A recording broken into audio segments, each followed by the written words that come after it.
طریقہ تو یہی تھا جو قرآن میں تھا، مگر جب مصطفیٰ پر درود و سلام کا وقت آیا اس نے جدا فعل ختم کر دیے اور اس نے اس طریقے سے ہٹ کر فعل میں اشتراک پیدا کیا اور کہا ان اللہ وملائکتہ، بے شک اللہ اور اس کے فرشتے نبی پر درود و سلام بھیجتے ہیں۔ باری تعالیٰ جب مومنوں پر درود بھیجنے کا وقت تھا تو نے خود کو جدا رکھا، فرشتوں کو جدا رکھا۔ جب مصطفیٰ پہ درود بھیجنے کا وقت آیا تو تو خود فرشتوں کے ساتھ مل گیا اور اپنے فعل کو یصلون میں ڈال دیا۔ یصلی کہنے کی بجائے کہ میں بھیجتا ہوں، یہ کہنے کی بجائے یصلون سب بھیجتے ہیں، اس میں خود کو بھی ڈال دیا۔ اشتراک فعل سبب کیا ہے؟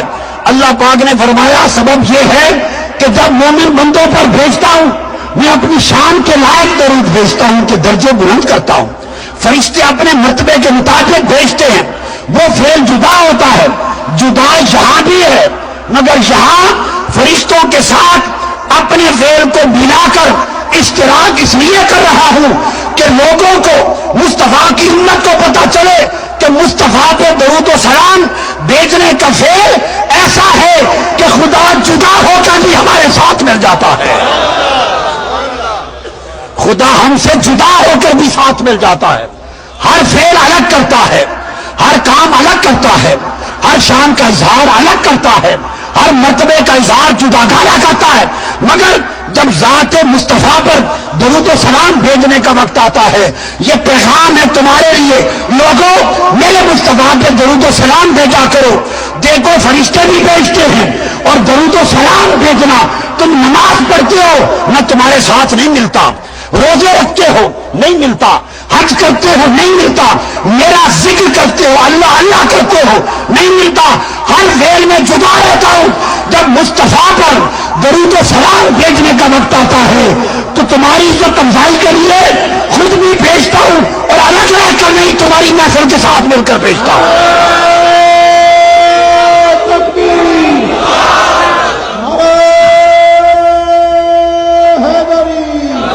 اللہ رب العزت نے ایک قاعدہ بتا دیا کہ جب حبیب کی نعتیں پڑھنے کا وقت آئے پڑھتا رب بھی رہتا ہے، وَرَفَعْنَا لَكَ ذِكْرَكَ، نعتیں پڑھنا نہیں تو اور کیا ہے،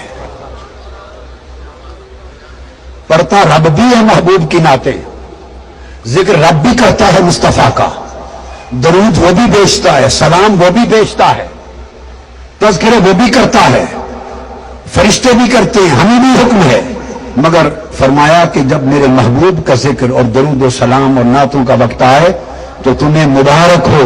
اس وقت جب تم پڑھتے ہو تو جس طرح فرشتے پڑھتے ہیں میں ان کے ساتھ ملتا ہوں، جب تم پڑھتے ہو تمہارے ساتھ ملتا ہوں۔ تو مصطفیٰ پر درود و سلام کے فعل میں اللہ شریک ہوتا ہے۔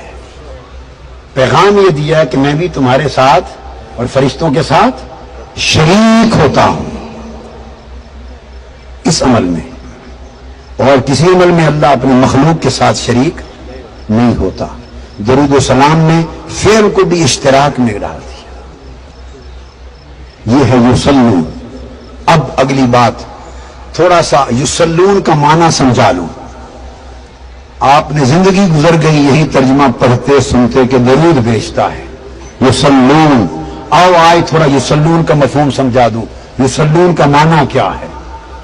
یہ درود بھیجتا ہے، اس درود بھیجنے کا مطلب کیا ہے؟ درود بھیجتا ہے اللہ، اس کا مطلب کیا ہے؟ آؤ یصلون کا لفظ ترجمہ تو یہی ہو رہا ہے نا ہمیشہ عمر برس کہ درود بھیجتا ہے، مگر اس کا کوئی خاص معنی بھی تو ہوگا نا لغت میں۔ یصلون کا لفظ آپ کو پتا ہے صلات سے ہے، یصلی اور یصلون، اور یہ صلات سے ہے، اور لفظ صلات کا معنی اور عام میں نماز بھی کرتے ہیں درود بھی کرتے ہیں، یہاں درود معنی ہے۔ اب صلات کا جو لفظ ہے یاد رکھ لیں اس کا مادہ 3 حرف ہیں، مادہ کہتے ہیں روٹ ورڈ، اوریجن، جس روٹ ورڈ سے جڑ سے جیسے درخت نکلتا ہے جڑ سے، اس طرح عربی زبان میں ہر لفظ کا ایک مادہ ہوتا ہے، وہ اس کی جڑ ہوتی روٹ، اس میں سے لفظوں کا درخت نکلتا ہے، لفظوں کا درخت نکلتا ہے۔ یصلون اور صلاۃ، اس کا مادہ 3 حرف ہے، یا تو سواد لام واو اس کا مادہ ہے 3 حرف، یا سواد لام یہ 2 مادے ہیں اس کے۔ عربی لغت میں اہل لغت کے ہاں اس کے کتنے مادے ہیں؟ 2، یا سواد لام واو یہ بھی جائز ہے، یا سواد لام یہ بھی جائز ہے، اس سے بحث نہیں، یہ ہے مادہ۔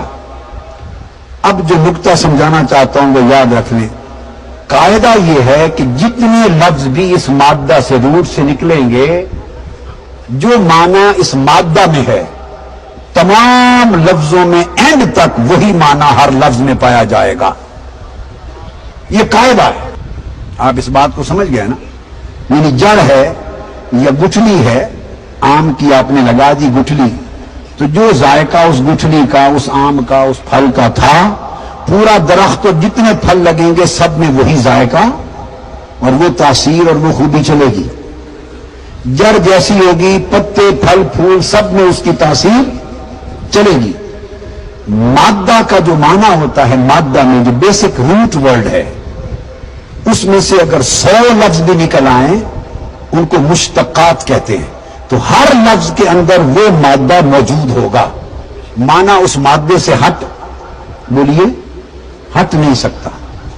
تو سواد لام واو یا سواد لام یہ، اس مادہ کا جو معنی ہے، خاص بات پلے باندھ لیں آج کی رات، اس مادہ کے معنی میں مستقل طور پہ یہ بات پائی جاتی ہے، ملنا، قریب ہونا، ملاپ، قریب ہونا، ملنا، ملاپ، قربت، یہ اس کے مادے میں پایا جاتا ہے، اس کے مادے میں پایا جاتا ہے۔ اب میں اس کی مثال دیتا ہوں۔ بلی یا شیر یا کوئی جانور، بعض جانور ایسے ہوتے ہیں کہ اپنے شکار پر جب حملہ کرنے لگیں تو حملے سے پہلے اپنے تمام اعضاء کو سکیڑ لیتے ہیں، اس طرح شیر بھی سکیڑتا ہے، بلی بھی، کئی جانور ہوتے ہیں۔ تو جو جانور اپنے شکار پر حملہ کرنے سے پہلے اپنے تمام اعضاء کو اس طرح سکیڑ لیں، تو سکیڑنے کا مطلب کیا ہوتا ہے کہ وہ سارے اعضاء کو انہوں نے بالکل ایک دوسرے کے قریب کر لیا ہے اور فاصلے مٹا دیے ہیں۔ یعنی بازو ایسے تھے نا، اب ایسے کر لیے، جسم ایسا تھا اس کو سکیڑ کے ٹانگیں جسم اوپر سے نیچے اس طرح ایسے ہو گئے۔ جب سکیڑ میں سارے اعضاء کو ایک دوسرے کے قریب کر لیں تو اس کو سالہ یسلو کہتے ہیں عربی زبان میں۔ جسم سکیڑ لینا، اعضاء کو ایک دوسرے کے قریب کر لینا، اس کو کہتے ہیں سالہ فلان۔ اس جانور نے اپنے آپ کو سکیڑ کر اعضاء کو ایک دوسرے کے قریب کر لیا، اس کے لیے سالہ کا لفظ استعمال ہوتا ہے۔ ذرا یاد رکھتے آئیے، اسی طرح آپ مختلف تنکے جمع کرتے ہیں اور سارے تنکے ملا کر گانٹھ دے دیتے ہیں اکٹھی اور جھاڑی بنا دیتے ہیں۔ جب تنکے اکٹھے کر کے ملا کر گانٹھ بنا دیں، جھاڑی بن جائے تو اس کو مسولا کہتے ہیں، سواد لام واو سے مسولا کہتے ہیں عربی میں، کیونکہ آپ نے سارے تنکے جوڑ دیے، گانٹھ بنا کے جھاڑو کر دیا، بکھرے پڑے تھے ایک ہو گئے۔ اسی طرح جب آپ گندم کاٹتے ہیں اور کھلیان کے ارد گرد گندم اناج بکھرا پڑا ہو تو لوگ ذمہ دار جب سارے اناج کو اکٹھا کر کے ڈھیری بنا دیں، بکھرا ہوا اناج اکٹھا کر کے جوڑ دیں، ڈھیری بن جائے، اس کو عربی میں تصویل کہتے ہیں، تصویل۔ اب آپ دیکھیں کہ جس لفظ میں یہ 3 حرف ہیں وہ جہاں بھی استعمال ہو اس کا بنیادی معنی اکٹھا کرنا، جوڑنا، ملنا، قریب کرنا پایا جاتا ہے۔ آپ کو سمجھ آ رہی ہے بات؟ حتیٰ کہ جب گھوڑوں کی دوڑ ہو، گھوڑوں کی دوڑ، ایک گھوڑا فرسٹ آئے، دوسرا گھوڑا جو سیکنڈ آئے، نمبر 2 پر آنے والے گھوڑے کو مسلی کہتے ہیں۔ مسلی نمازی کو بھی کہتے ہیں، مسلی نمازی، وہی مسلی نمازی والا لفظ نمبر 2 پر آنے والے گھوڑے کو کہتے ہیں۔ پوچھا گیا کیوں؟ کہتے ہیں کہ پہلے نمبر